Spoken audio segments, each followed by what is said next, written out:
Magandang araw Pilipinas! Isang kontrobersyal na listahan ang lumantad ngayong araw na di mo rin naglalaman ng mga pangalan ng matataas na opisyal ng pamahalaan na muni protektor ng mga drug lord sa bansa.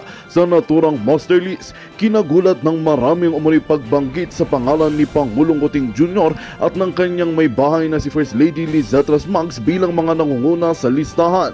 Ayon sa mga ulat kumakalat ngayon sa social media at ilang online news platforms, ang naturang listahan ay ilabas ng isang dating opisyal ng gobyerno na nagsilbing whistleblower. Ipinakita umano sa media organizations ang dokumentong naglalaman ng mga pangalan ng mga opisyal na umuni sangkot sa pagbibigay proteksyon sa malalaking personalidad ng illegal na droga sa bansa. Bukod kina Kuting Jr. at First Lady Liza, may iba pang matataas na opisyal sa pamahalaan ang isinangkot din sa listahan. Ngunit maring itinanggi ng Malacanang ang mga allegation ito. Sa ngayon wala pang opisyal na payag mula kina Pangulong Kuting at unang ginang Lizette Mags hinggil sa issue. Samantala, nananawagan ang mga mamamayan ng masusing imbestigasyon at pakalangin ang katotohanan sa likod ng kontrobersyal na listahan. Patuloy naming babantayan ang mga susunod na kaganapan ukol sa issue ito. At yan ang balitang ating pakakatutukan. Ngunit bagong lahat, siguraduhin mag-subscribe at ihit ang notification bell para sa patuloy na pagtutok sa mga silip ng bagong balita sa tunay na boses ng masa.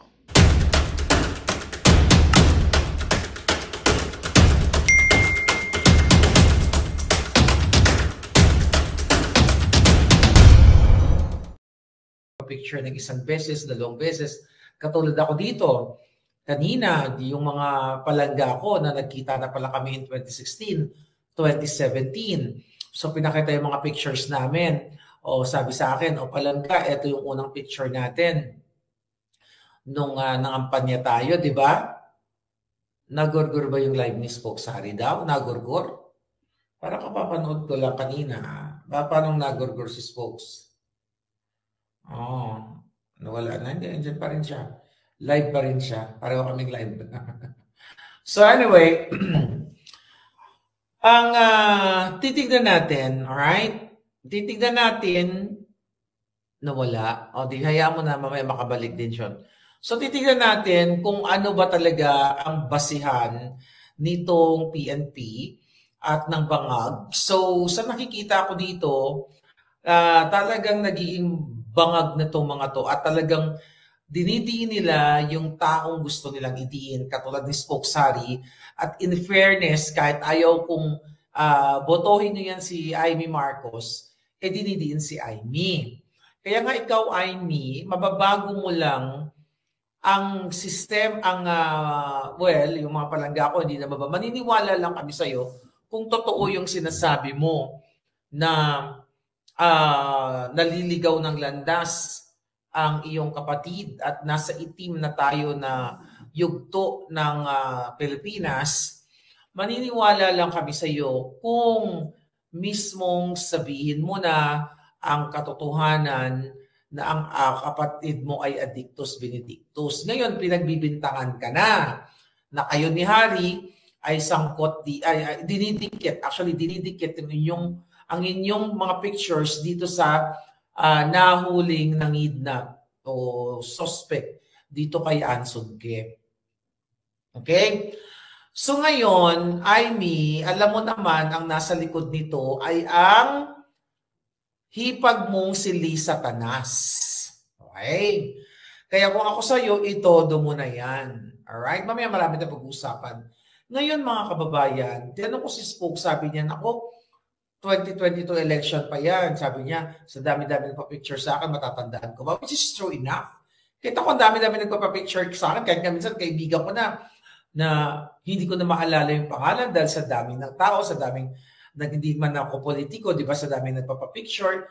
Pero kung yan ang naratibo, kung yan ang titignan natin, na kapag nagpa-picture ng isang beses, pwede ka na maging kasabwat sa kidnapping. So, ibig sabihin, yung lahat ng mga nagpa-picture sa akin, kapag sila ay may ginurgur sila, o kung ano man yung ginawa nila, nagnakaw sila, ay pwede nang idikit sa kay Maharlika kasi may picture kami.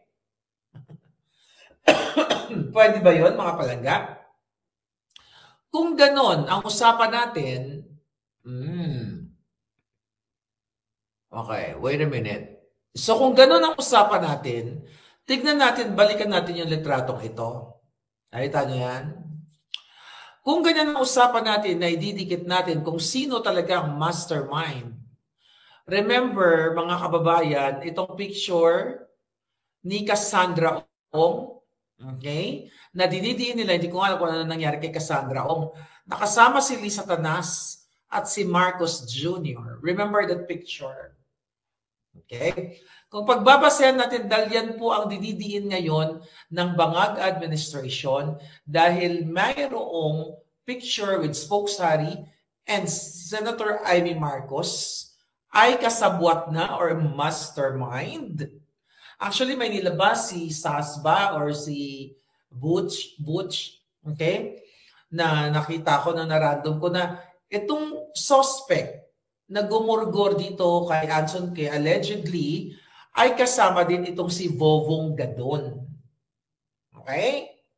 At kasama pa si mayroon pa isang personality. Okay, so kung titignan natin, kung yan ang pagbabasihan natin ng naratibo, o di, ito, bakit itong si Cassandra Ong, di ba? Na inano nila diyan, na pinatawag din sa Huwadcom, ayan, talagang nag-nervous breakdown pa yan. Kung ano-anong ano nila pagigipit dyan kay Cassandra Ong. Balikan natin yung aking sinulat noong 2024, August 29. Sabi ko, mastermind ang mga bangag. Alright? Okay, sabi ng puting ahas, Maharlika, si John Vic ay nasa Abu Dhabi. Okay, tignan natin to. Ano ba yan? Bago natin ituloy, breaking news ba yan? Okay. Okay, break. Ito lang muna. Maharlika, paki-announce si John Vic ay nasa Abu Dhabi from Manila via Emirates Airline. Okay, going to The Hague. O, abangan nyo ha.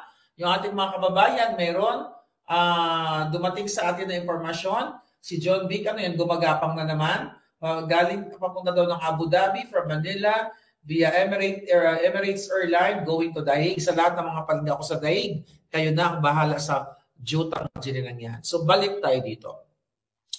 Mastermind ng mga bangag. Because we talk about mastermind. August 29, pinost natin yan. Noong August 21, 2024, ito na nga, excuse me, nang ilabas ko ang picture ni Lisa Tanas at Marcos Bangag Jr. na kasama ang mga Chinese pogo operator sa restaurant, sabi ng mga bangag, AI daw. O di ba sinabi nila AI daw?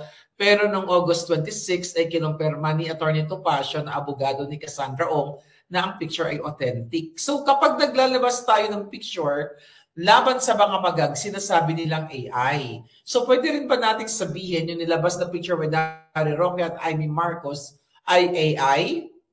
Kasi yan lagi ang nila, litanya nila eh. So balikan natin. Kinabukasan nataranta si Benedict Chico at iba pang makasama na sa picture at inamin nila na totoo ang picture. Pero kuha pa raw noong 2020 kasagsagan ng pandemic. Alright? Kaya sabi ko dyan, pero ni isa sa kanila walang mask. At ang Chinese pogo operators ay nagpa-picture lang daw kay Bangag at hindi sila magkakilala. Remember that? So nag-research ako at si Cathy Binag, okay? At wala, sabi ko, nakita namin ang pictures sa Google search na noong June 2022 sa birthday celebration ni Sunny Daza na BFF ni Marcos Bangag Jr. ay kasama pa rin nila si Rainier Chu. Diba? Dahil yan ang Rainier Chu na yan ay ayon sa ating source ay nagbigay ng yung grupo ng mga Chinese na Pogo during the 2022 campaign ay nagbigay ng total of 750 million pesos na campaign money for the Bangag. Remember that vlog natin?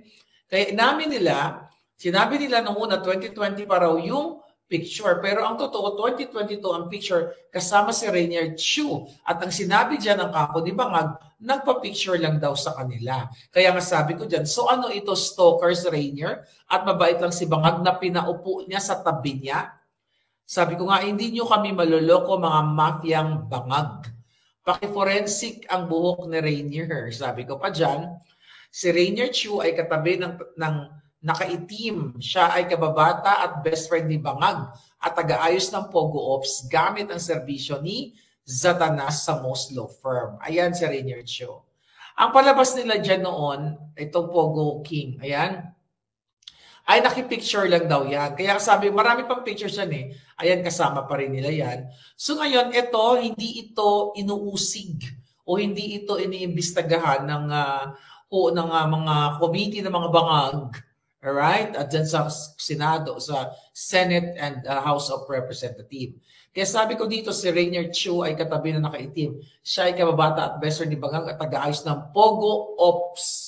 Okay? Gamit ang serbisyo ni Zatanas sa Moslo Firm. Mula 2016-2023, ang anumang negosyo ng mga Chinese na gustong pumasok sa Pilipinas ay dumadaan sa consultancy firm ni Liza Tanas. Yan ang negosyo ni Liza Tanas habang walang trabaho si Bangag. Kumita sila dyan na matindi. Si Chu ang tulay ng Pogo operators sa mag-asawang sindikato. Si Chu rin ang namuno ng Fundraising Pogo Association. Ito lang yung sasabi ko para sa 2022 election. Labas ang grupo sa pamumuno ni Kim Wong, 2 beses nag-fundraising ang mga Pogo na pumasok sa tulong ni Satanas. Unang fundraising ay naggamal ang mag-asawang Bangag, ayan, at Satanas ng 250M. Ito sinabi ko. Sa pangalawang fundraising, 500M. Ang pera ay diniretso kay Satanas na dinala sa Nara, 5-star sa tirahan ng mag-asawa. Yan ay ayon sa ating source. Mga kababayan, kaya sabi ko, total of 750 million. Nung nalaman daw ni Kim Ong, nagbigay ito sa mag-asawa ng 750M para tablahin lamang ang grupo ni Chu. Nang nanalo si Bangag, nilagay ni Satanas ang isang matalik na kaibigan ni Bangag na si Altenco, dating mayor ng Malolos. Pumayag si Bangag dahil sinabi ni Satanas na 1 taon lamang si Tenco at may ayusin lamang ito sa PAGCOR. Yan po ay nakalagay sa book na Attorney Vic, yung mga information na yan tungkol dyan kay Altenco. Ang unang ginawa ni Tenco ay kinansila ang Pogo licenses at nag-issue ito ng professional licenses sa mga pinaboran nila. Kung kaya't bumaba ang numero ng Pogo sa bansa. Pero di nila mapapakalaman si Kimong na isa sa may mother franchise ng online gaming na galing sa ZESA sa Cagayan. Gumawa rin si Altenco ng ibang panuntunan kung kaya ang Pogo ay naging IGL. Ayan. So if you talk about picture, so dinamin nila na totoo yung picture kasama ni Liza Tanas at si Cassandra Ong. So bakit ito hindi pinakikialaman nitong mga bangag na ito? Bakit ngayon idinidiin si Harry Roque at now si Amy Marcos? Pero si Gadon, di ba, yung bobong Gadon, meron din. I think, tignan natin. Kung kay Sas ko ba nakita yon? Tignan natin to. Tignan natin ang picture, ang ni Sas. Okay, tignan natin kay Sas. Nakita ko kanina. Okay. Tignan natin si Palangga. Okay. We should. Okay. Ang asyo nga. Ang dami ng post ni Sasa. Yan. Ito rin. So, ibig ba sabihin, mastermind din to si Gadon? Diba? So, ibig sabihin, mastermind din si Gadon. Mastermind sila lahat. Mastermind si Amy, mastermind si Gadon, mastermind si Roque. Dito sa pagkidnap. Nakita niyo, mga kababayan, kung paano targetin ng mga bangag ang mga taong ayaw nila o gusto nilang parusahan, gusto nila talagang gaguhin. So ayan, picture ni Gadon. So yan bang bobong Gadon ay mastermind din? So kung ako sa iyo, Amy Marcos, wag mo nang iligtas yung kapatid mo dahil may mga nagsasabi naman, hindi naman daw kayo tunay na magkapatid. Dahil ikaw daw ay Lacson, hindi ka naman daw Marcos. Sabi ng mga nababasa ko sa comment section. So kung ako sa'yo, di ba may mga nababasa tayong mga ganyan. Kung ako sa'yo, sige. Okay? Senator Amy Marcos, kung ako sa'yo, puruhan mo na yang kapatid mo, half-brother mo, sabi ni Paul Mamraga, at ang Liza Tanas. Diba? Ikaw na rin mismo nagsabi na hindi ka nakakalapit, Imagine mo, ikaw ang naghirap sa campaign-campaign, di ba? Although, yung bangag na yan, okay, yung bangag na bangag, ikaw, Romualdez, kayo bangag. Alam mo ba, Lenny Robredo, may nalaman akong chika boom boom. May iba lang ako. Talagang inoperate ka ni bangag. Di ba? Baka nga ikaw nanalo. Yeah, Ivy Marcos, Lenny Robredo, may nagsabi sa akin na talagang, although maliban sa sinabi ni Attorney Glenn Chong na nakialam talaga ang mga ibang lahi. Kasi ako mismo, nandoon ako nung election 2022, di ba? Nung araw ng election, may mga foreigner doon. May foreigners, may intervention ng mga ibang lahi. Kung ako sa'yo, Lenny, ayan, magsalita ka na dahil dinaya ka. At dinaya talaga ang eleksyon. But anyway, balik tayo. So kung pag-uusapan natin na mastermind, ang lahat ng may picture dito sa taong ito na allegedly ay utak ng kidnapping, edi si Isgadon, si Amy Marcos, sino pa ba yon? Si Amy Marcos, si Spokes Harry. So sila ba ay nag-conspire silang lahat? Meron pa yata picture dito eh. Okay? I think si yung aking kaibigan. Okay. Okay, hindi ko makikita. But anyway, okay, tingnan natin dito. Baka meron pa dito. May nag-comment. Ayan, ngiwi. Ngiwi si Sas. Hindi ko alam kung kanino ko nakita yon. But anyway, okay, para just to prove, okay, na ang mga bangag ay talagang nagbabangag na. 'Di ba? Never again Marcos. Kaya nga, ano yan? Ay, sabi ni Omar Fugal, i-zero natin ang mga bangag. Tahimik si Lenny, tatakbong mayor daw sa Naga. O nga sa Naga yata siya. Nako, baka gamitin na sa Pandaraya ang European observers na ini-invite. Yeah. Oh, by the way, abangan nyo yung aming interview ni Attorney Glenn tomorrow, Tuesday sa Pilipinas, pero hindi ko pa alam kung anong schedule, no? Anong araw, anong oras.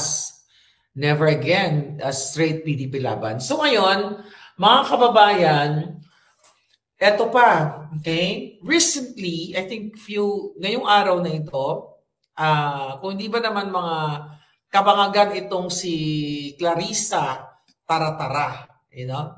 'Di ba si Clarissa Taratara, sabi ko sa hindi naman clear ang pangalan niyan eh.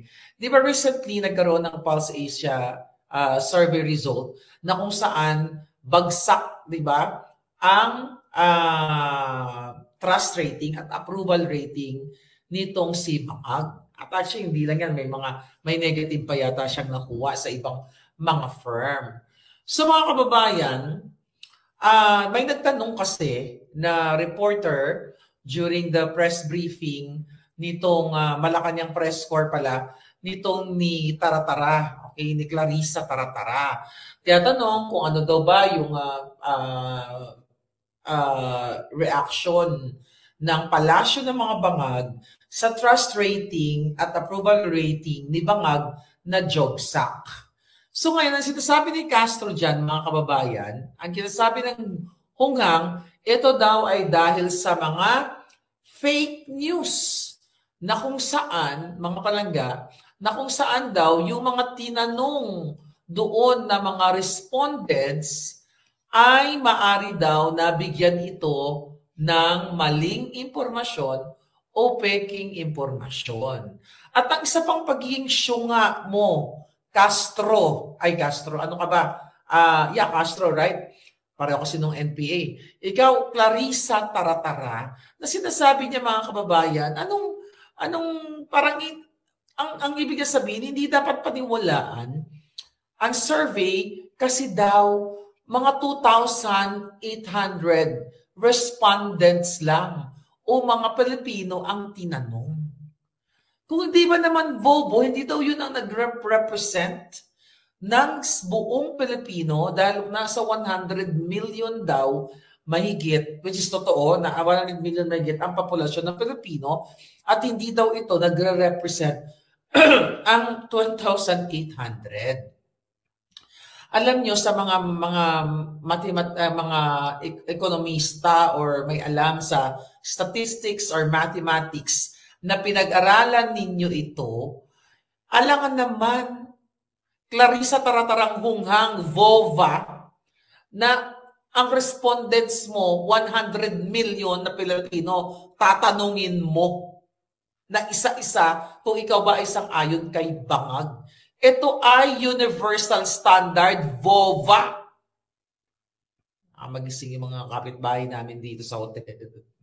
Di ba? Ito po ay universal standard na pinractice na ito. Baka ilang siglo na o dekada siguro, maybe more than that, di ba, na kapag kumuha ka ng respondent, di ba, may statistics subject ba kayo nung kayo ay college?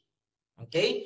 Kukuha ka ng sample, which is yung iba nga, 500 to 1,500 respondents. At ito, Clarissa Taratara, hindi lang ito ginagamit ng Pulse Asia o ng iba pang mga firms sa Pilipinas. Even dito sa Amerika, yung Gallup, GALLUP survey, di ba? Ito din ang ginagamit across United States. Buong Amerika, ito ay gumagamit din sila ng ganitong klaseng way of survey or pagkuha ng mga respondent from 500 to 1,500 personalities o people, di ba? May 2,000. Kasi yan ang standard pag nagkaroon ka o ikaw ay mag-conduct ng research. VOVA. Alam mo kung bakit? Siyempre, pag larger samples, pag malaki ang mga samples na kukuhain mo, kung milyon-milyon, kaya bang bayaran lahat yun? Yung 100, kaya ba lahat? At bayaran. Kailangan bang tanungin mo lahat ang 100 million Filipino or so? Gaga ka, kung di ka pa naman kavuba-vubahan, yung sampling or respondents, yan ay standard yan sa buong mundo. Dahil sa tanga ka lang at ipinagtatanggol mo lang ang bangag mong amo, di ba? Ipinipilit mo na itong 2,800 nito ay hindi nagre-representa o hindi nagre-represent sa buong Pilipinas. Kung hindi ka ba naman hunghang, ito ang pulso, kaya nga pulse yan, di ba? Ito yung pulso ng bayan na ibig sabihin yung mga random samples na yan o random respondents na yan, dito sa Amerika, mga tinatawagan yan, may mga nakaregistered na address, tinatawagan, or pinapadala ng letter, di ba? May mga ganon. Kung di pa naman show nga bells ito, yung 2,800 daw mga palangga, ito ay hindi daw ito nagre-representa ng milyon-milyon Pilipino. Palibhasa, bagsak si Bangag. Okay? Kaya pili-pilit nila na pagsisinungalingan na hindi basihan yung ng 100 million Filipinos ang pagkadismaya kay Bangag. Pero for sure, kung mataas ang grado ni Bangag, paniniwalaan nila. Pero dahil bagsak si Bangag, sinasabi nila dahil daw ito ay fake news. Mga kababayan, sabi ko ay mga nag-aral ng statistics dyan, nung college, ito pong mga random sampling na ito, o ito mga respondent na ito, ito yung reflection. Ito'y accurate reflection ng hinaing o damdamin ng taong bayan na sukang-suka sila sa gobyernong Bangag. At ito ay napatunayan na sa buong mundo, hindi lang sa Pilipinas, hindi lang sa Amerika, na itong random sampling na ito ay nagpapakita ng representasyon sa total number of population ng isang bansa na sukang-suka sila dito sa gobyerno ni Bangag. Yaan ay kung honest to goodness, di ba? Which is, hindi na kailangan ng random sampling. Nakikita nyo sa social media, yung mga sinasabi ng ating mga kababayan, sukang-suka na sila. Ito po ay ginagamit dekada-dekada at ito'y tinuturo sa eskwelahan. Medyo nakalimutan ko lang yung, nag-aral din ako niyan, but syempre I have to review. Ang natatandaan ko lang na talagang ganito ang pagkuha ng mga random samples or yung tinatawag na respondents. Ito yung mga kinukuha mga tao randomly sa Amerika. Sabi ko nga sa inyo, randomly na tinatawagan or pinapadalhan ng letter para maging part nitong survey na ito. Ngayon, mga palangga, kaya nga yung result ng what do you call it? Yung survey nito ni nung Pulse Asia na mas mataas si Inday Sara ang kanyang approval rating at trust rating, nagpapakita ito kung ito ay honest to goodness na ginawa, which is I believe honest to goodness ito ginawa, ay mas majority ng mga Pilipino ay gusto si Inday Sara dahil nakikita nila na ang Pilipinas ay bumubulusok kasabay ng pagbulusok ng approval rating ni Bangag dahil yun na nga, kidnapan, addictus benedictus, tanimbala, pagbukas ng mga bagahe, mataas na presyo ng bilihin, kuryente, walang oportunidad ang mga tao, hindi naman tumataas ang sweldo, sa halip tumataas ang mga bilihin. Diba mga palangga? So, tanga, my God. Walang firm sa buong mundo na kukuha siya ng respondent. Magandang balita ang hatid namin sa inyo ngayong araw. Sa pagtatapos ng aming balitaan, nagbigay kami ng mga mahalagang impormasyon. Maraming salamat sa pagtutok at pagsuporta sa aming programa. Huwag kalimutang manatili sa mga susunod na araw para sa mga bagong balita at mga kwento na dapat nating abangan. Mula sa Boses ng Masa, magandang araw, Pilipinas!